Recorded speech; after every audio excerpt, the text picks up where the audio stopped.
نحمدہ و نصلی علی رسولہ الکریم۔ محترم سامعین، مسلسل ہمارا درس فقہ چل رہا ہے۔ اس سے پہلی نشست میں، سابقہ نشست اور قسط میں نے خواتین کے متعلق سوالات کے جواب دیے تھے، اور آخری مسئلہ میں نے یہ بتایا تھا کہ حیض کے، ماہواری کے خون کے کتنے رنگ ہیں۔ تو آج مسائل شروع کرنے سے پہلے میں چند باتیں، کچھ گفتگو کرنا چاہتا ہوں، آپ سماعت فرما لیں۔ آج مسلمان کی جو حالت ہے، وہ کہتا ہے کہ میں فارغ ٹائم میں ذہنی ریفریشمنٹ کے لیے کچھ، وہ آپ جانتے ہیں کہ موبائل، ٹچ موبائل میں کیا ہوتا ہے، نیٹ چلاتا ہوں اور ذہنی سکون ملتا ہے۔ کیا وہ یوٹیوب ہوتا ہے، وہ دیکھتا ہوں، فیس بک دیکھتا ہوں، اور فیس بک میں، یوٹیوب میں کچھ ساری وہ اچھی تصویریں یا اچھی گفتگو تو نہیں ہوتی۔ تو میں مطلقاً بات کرتا ہوں، کسی کو نامزد نہیں کرتا۔ آج کا مسلمان گندی تصویر دیکھ کر، گندی گفتگو سن کر، گانا سن کر وہ کہتا ہے کہ مجھے ذہنی سکون ملتا ہے۔ اور مسلمان کو قرآن کی تلاوت کر کے، قرآن سن کے، حدیث پاک پڑھ کے، سن کے، یا شرعی مسائل سن کر سکون نہیں ہوتا تو کس بات کا؟ ٹھیک ہے، مسلمان کی تو شان یہ ہے کہ قرآن پاک کی تلاوت کرے اور اسے ذہنی سکون نصیب ہو، حدیث پاک پڑھے سنے تو اسے ذہنی سکون ہو، درود شریف پڑھے تو اس کے سارے غم دور ہو جائیں۔ یہ ہے مسلمان۔ تو آج میں یہ اس لیے گفتگو کر رہا ہوں کہ خلاف شرع کام، خلاف شرع باتوں سے لوگ تو کہتے ہیں مسلمان ہمیں ذہنی سکون ملتا ہے، اور قرآن پاک، حدیث پاک، شرعی مسائل سننے سے تمہیں ذہنی سکون نہیں ملتا، اس لیے مصیبت اور پریشانیوں میں گرفتار ہو۔ ہے نا شعر، وہ معزز تھے زمانے میں مسلمان ہو کر، ہم خوار ہوئے تارک قرآن ہو کر۔ تو یہی چیز ہے۔ آج میں آپ کو ایک روایت سناتا ہوں کہ روایت میں آتا ہے کہ اللہ تبارک و تعالی 4 بندوں کو اجر و ثواب عطا فرماتا ہے۔ سب سے پہلے وہ خوش نصیب جو معلم دین ہے، جو دین پڑھاتا ہے، دین کے مسائل بتاتا ہے، اللہ تعالیٰ اس کو ثواب عطا فرماتا ہے۔ دوسرا وہ خوش نصیب انسان جو متعلم ہے، دین کی تعلیم حاصل کرتا ہے، دینی مسائل حاصل سنتا ہے، دین پڑھتا ہے، اللہ تعالیٰ اس کو اجر و ثواب عطا فرماتا ہے۔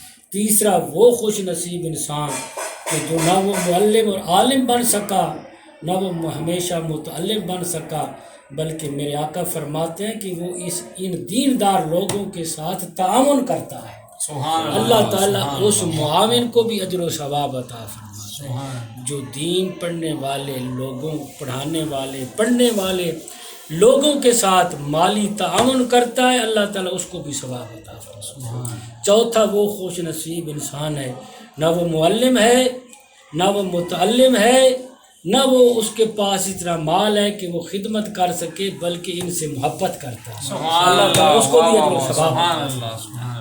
یہ اسلام ہے، کسی کو اسلام پیاسا نہیں رکھتا، ہر ایک کو عطا فرماتا ہے۔ اب ہم مسائل کی طرف آتے ہیں۔ آج ہم پہلا مسئلہ یہ بیان کرتے ہیں کہ 2 حیضوں کے درمیان وقفہ کتنا ہونا چاہیے۔ پہلے یہ بات سمجھے کہ جن دنوں میں عورت کو حیض آتا ہے ان کو کہتے ہیں ایام حیض۔ جن دنوں میں عورت کو، یہ یاد رکھیں کہ حیض نہیں آتا، استحاضہ کی بات نہیں، جن دنوں میں عورت کو حیض نہیں آتا ان دنوں کو کہتے ہیں ایام طہر۔ طہر کا معنی ہوتا ہے پاک ہونا، یعنی عورت کے پاک ہونے کے دن۔ اب مسئلہ یہ بیان کیا جا رہا ہے کہ 2 حیضوں کے درمیان عورت کتنے دن پاک رہے۔ اسی طرح پھر یہ صورت بھی نکل آئے گی کہ نفاس اور حیض کے درمیان عورت کم از کم کتنے دن پاک رہے۔ تو یہ فقہاء نے لکھا ہے کہ 2 حیضوں کے درمیان اور نفاس اور حیض کے درمیان کم از کم 15 دن عورت پاک رہے۔ اگر 15 دن پاک نہیں رہتی یعنی پہلے خون آ جاتا ہے تو وہ حیض کا نہیں ہوگا، وہ استحاضہ کا ہوگا۔ اب نفاس اور حیض والی صورت کی میں مثال دیتا ہوں کہ ایک عورت کا بچہ پیدا ہوا اور 40 دن تک اس کو نفاس آیا۔ جب 40 دن ہوئے تو وہ نفاس کا خون ہو گیا بند۔ اب بند ہو گیا، 15 دن کے بعد اس کو اگر خون آتا ہے تو یہ حیض ہوگا، اگر 15 دن سے تھوڑا سا بھی پہلے آ گیا تو یہ استحاضہ ہوگا، حیض نہیں ہوگا۔ اب اگلا مسئلہ میں یہ بتاتا ہوں کہ حیض کی مدت جو ہے وہ پہلے بتا چکا ہوں، کم از کم 3 دن ہے، زیادہ سے زیادہ اس کے 10 دن۔ یہ حیض کی مدت کس وقت شروع ہوتی ہے یہ بھی تو ہے نا، مدت کب شروع ہوگی؟ حیض کی مدت جو ہے آپ دھیان سے سنیں کہ عورت کا جو فرج داخل ہے، فرج داخل سے جب فرج خارج کی طرف یہ خون تجاوز کرتا ہے یعنی فرج خارج میں آ جاتا ہے تو اس وقت عورت کے حیض کی مدت شروع ہو جاتی ہے۔ اچھا، اب اس میں ایک یہ صورت بھی فقہا نے لکھی ہے کہ ایک عورت کوئی چیز رکھ دیتی ہے کہ وہ فرج داخل سے خارج کی طرف خون آتا ہی نہیں ہے، فرج داخل سے خارج کی طرف خون نہیں آتا، تو اب کیا ہیں وہی حیض والے دن، تو اس عورت کے لیے کیا حکم ہے؟ فقہا نے لکھا ہے چونکہ داخل سے خارج فرج کی طرف نہیں آیا، چاہے اس نے کوئی چیز رکھ لی، کسی وجہ سے اس نے روک لیا اس خون کو، تو وہ حیضہ نہیں ہوگی، وہ حیضہ نہیں ہوگی، وہ نماز روزہ کرے گی، خون ہی نہیں نکلا۔ اب جی مفتی صاحب ماشاء اللہ، آپ نے پہلے بھی کئی مسائل پر ہماری رہنمائی فرمائی، اور آج جو مسئلہ پوچھنا چاہتے ہیں بڑا نہایت ہی اہم مسئلہ ہے، وہ یہ ہے کہ حج کے دنوں میں ایک عورت حج کے لیے جاتی ہے، اللہ تعالیٰ اسے توفیق دیتا ہے، اور ظاہر وہاں مناسک حج ادا کرتی ہے اور اس میں پاک رہنا ضروری ہے، ہاں جی، اور وہ حیض کو روکنے کے لیے کوئی میڈیسن وغیرہ استعمال کرتی ہے کہ حج کے دوران وہ خون نہ آئے، تو یہ اس کا میڈیسن کھانا جائز ہے؟ دیکھو جی، میں بتا چکا ہوں اور اشارتاً آپ کا یہ مسئلہ ثابت ہو رہا ہے کہ جب عورت کوئی چیز رکھ لے خون نہ آئے فرج خارج میں تو وہ حیضہ نہیں ہوگی۔ اسی طرح عورت جو حج پہ جاتی ہے وہ کوئی دوائی کھا لیتی ہے، چاہے وہ انگریزی دوائی کھا لے یا دیسی، اور اس کو خون نہ آئے، چاہے وہ حیض کے دنوں میں کھا لے، یعنی حیض کے دنوں سے پہلے کھا لے تاکہ حیض نہ آئے، تو یہ جائز ہے، مطلب ہے اس کا حج بھی ہو جائے گا، عمرہ شریف بھی ہو جائے گا، وہ مناسک حج بھی ادا کرے، نماز روزہ بھی کرے، ٹھیک ہے۔ اب یہاں سے ایک اور مسئلہ ہے کہ وہ حج پہ نہیں جاتی، ویسے حج کے علاوہ گھر میں رہ رہی، اگر وہ کوئی ایسی دوائی کھاتی ہے بھی میں نے سفر کرنا ہے، یا ویسے کوئی اس کا اپنا مسئلہ ہے کہ مجھے حیض نہ آئے، تو یہ بھی جائز ہے، یہ بھی مقصد تو یہی ہے نا کہ فرج حیضہ تو تب ہوتی ہے کہ فرج داخل سے فرج خارج کی طرف خون ہے، خون جب نہیں آیا وہ اندر ہی ہے، دیکھو نا، پہلے میں نے بتایا ہے کہ وہ خون عورت کے اندر ہوتا ہے، لیکن وہ نکلتا کب ہے؟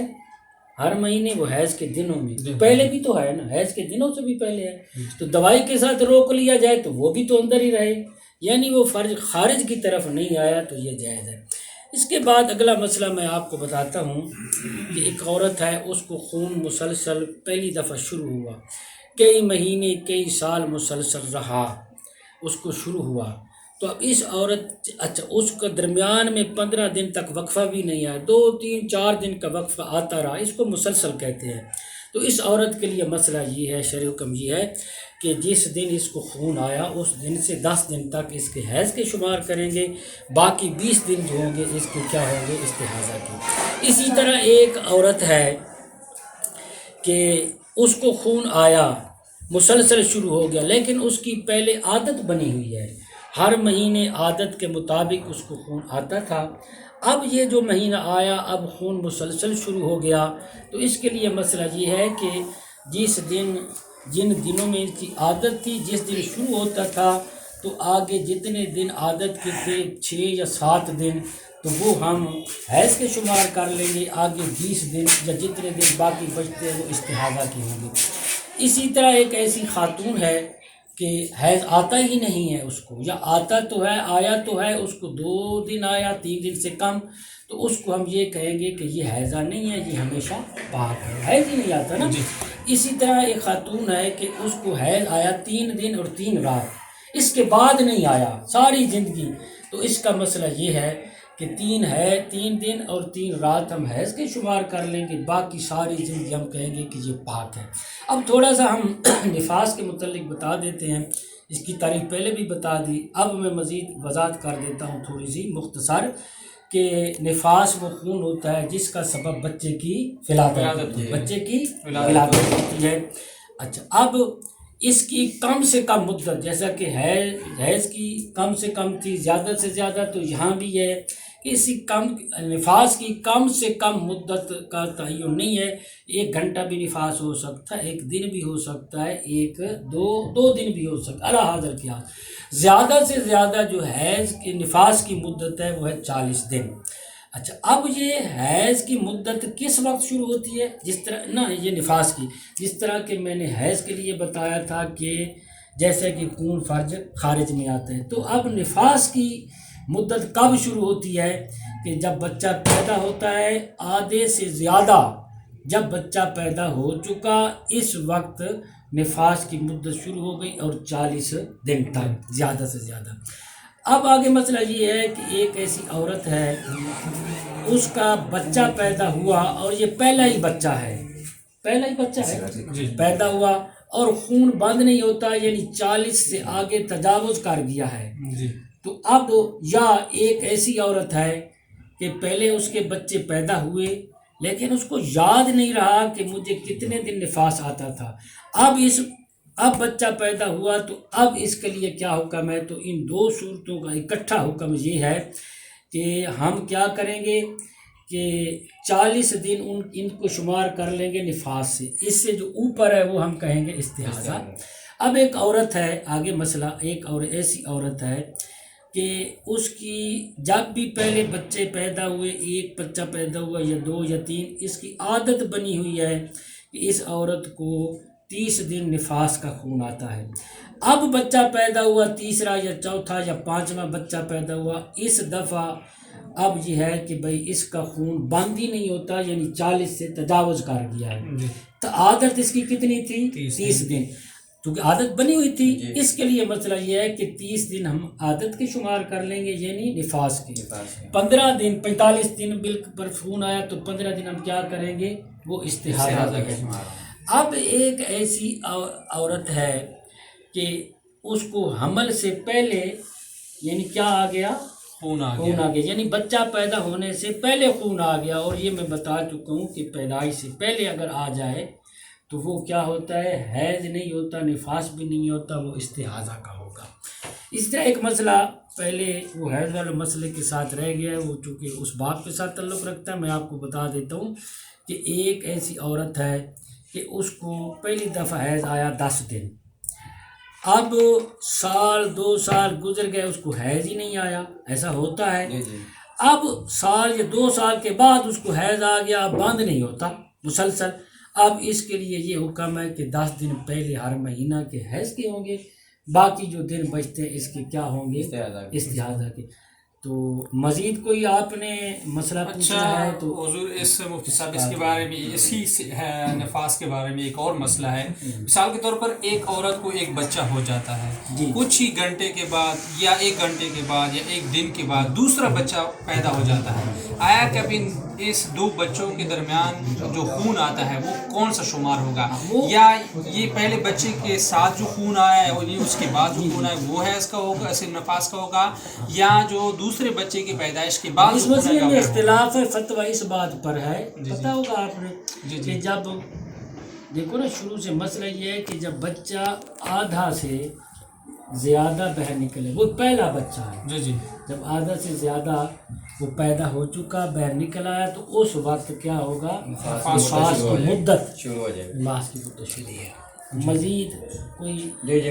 ایک اور مسئلہ کہ یہ اسقاط حمل کے بارے میں آپ تھوڑی سی وضاحت فرما دیں۔ مختصر میں یہ بتاتا ہوں کہ عورت جو ہے وہ اپنی مرضی سے بالکل حمل نہیں گرا سکتی، چاہے وہ 1 دن گزرا یا 20 دن گزری یا جتنے دن گزرے، شوہر کی اجازت سے وہ گرا سکتی ہے۔ اب شوہر کے لیے مسئلہ یہ ہے کہ بچے کے عذاب بننے سے پہلے بچے کے عذاب بننے سے پہلے وہ میاں بیوی ایک دوسرے پر راضی ہو کر تو ساکت کر سکتے ہیں۔ جب عذاب بن گئے تو پھر شوہر کو بھی یہ اختیار نہیں ہے مزید کوئی۔ اچھا مفتی صاحب، ساتھ ہی ایک اور مسئلہ ہے کہ آج کل یہ جو ایک پروگرام چلایا گیا ہے ایک منصوبہ بندی کے تحت، لوگ کہتے ہیں، بلکہ حکومت بھی اس معاملے میں کہتی ہے کہ بچے 2 ہی اچھے۔ آیا کہ شریعت اس بارے میں کیا کہتی ہے کہ 2 بچے ہی پیدا کرنے چاہیے یا مزید بھی بندہ پیدا کر سکتا ہے؟ آپ اس بارے میں رہنمائی فرمائیے۔ ٹھیک ہے جناب، آپ کا سوال ٹھیک ہے۔ آج کل اس طرح کے مسائل لوگ پوچھتے ہیں، لوگ اس پر کچھ عمل بھی کر رہے ہیں۔ تو آپ یہ سمجھیں کہ اللہ تبارک و تعالیٰ نے اپنی قدرت کاملہ کے ساتھ عورت کے اندر بچہ پیدا کرنے کی ایک صلاحیت رکھ دی ہے، ٹھیک ہے، رکھ دی ہے، اور یہ صلاحیت رب کی طرف سے نعمت ہے، رب کی طرف سے نعمت ہے۔ اس نعمت کو ختم کرنا حرام ہے، اس نعمت کو ختم کرنا حرام ہے، چاہے اس نعمت کو بچہ پیدا کرنے والی صلاحیت کو دوائی سے، ادویات سے ختم کریں یا آپریشن کے ذریعے ختم کریں، یہ حرام ہے۔ تو یہ موجودہ جو منصوبہ بندی کا نظام چل رہا ہے یہ شریعت پاک کے خلاف ہے، حرام ہے۔ وہ لوگ گناہ کبیرہ کے مرتکب ہیں، وہ لوگ گناہ کبیرہ کے مرتکب ہیں۔ ہاں، عزل والا مسئلہ ہے، عزل کر سکتے ہو تو اب چونکہ ٹائم ہمارا ختم ہو چکا ہے، عزل والے مسئلے پر ہم اگلی نشست میں یا آئندہ قسط میں ہم اس پر تفصیلی بات کریں گے۔ ہمیں اجازت دیجیے۔ وآخر دعوانا الحمدللہ۔